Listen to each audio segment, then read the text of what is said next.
we'll have somebody that will call us and say, hey, I heard this tax strategy. We've had some RCPs on our podcast, and they call us up and say, I want to buy one of these just for the tax strategy. And we say, that's not the reason. We don't want to let the tax tail wag our investment dog, right? So you're running this company now that's teaching other people how to do this. I'm curious, what are you telling them? Like, what's investing 101 for short-term rentals? Yeah, one, we want to make sure this is the right asset class for somebody to invest in, right?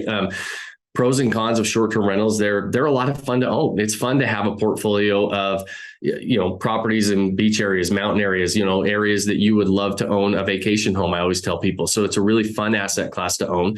There is a little bit more time involved in this type of an asset than maybe buying an apartment complex or anything else, because you've got people that are moving in and moving out all the time. Now, we do hire full service property managers to deal with that, so we're not always dealing with that. But even on the front end, your acquisition is going to take you a little bit more time, especially the setup. You're furnishing all these properties. You're getting them all set up before somebody comes in.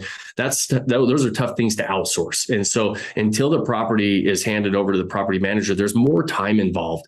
And so one, we want to make sure it's the right asset class for somebody.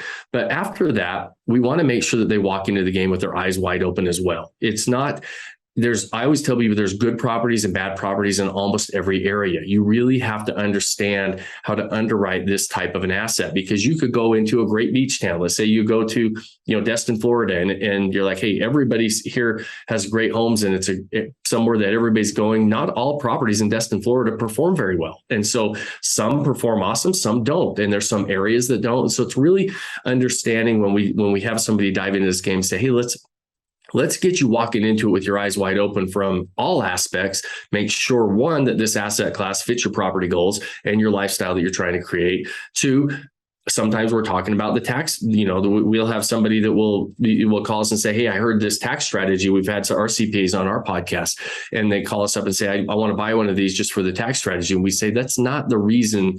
We don't want to let the tax tail wag our investment dog, right? I mean, right. We don't want to make decisions just based on one thing like that. And so when somebody's interested in investing in, and I guess, some of those 22 years of learning and experience, it's you start to ask a little more questions and make sure that that this is the right fit for somebody.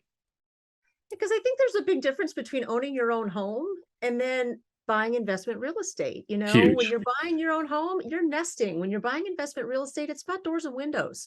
Yeah. And I'm often telling people think, well, I'll just go buy a place in this place that I love. Well, not everybody's going to love that place, and you might not get the return that you want. Right. So there is a real shift in mindset that has to happen around that, or they don't go in as a business owner. They go in as, I'm going to go find a second home and rent it out.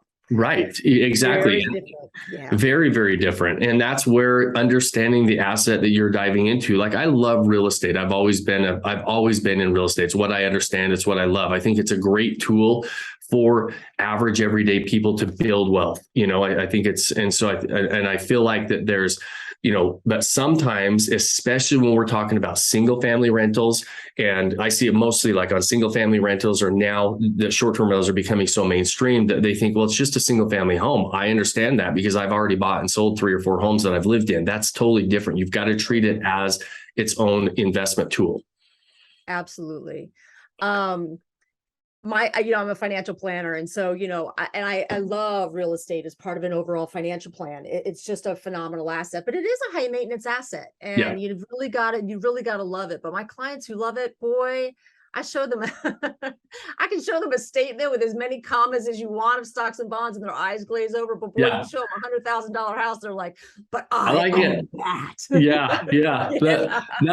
That would be me. Like, that's how I was like I have such a hard time with some of the other things. And one of my best friends, he's my financial planner, and every time, so I diversify our portfolio. We buy, stocks, and we have different things that we do. But I just have him do that for me because I have no interest. It's like but you show me properties, I'm like, I can look at that all day. So it's I guess I'm a unique breed, but I think I totally understand what you're talking about with some of your clients there.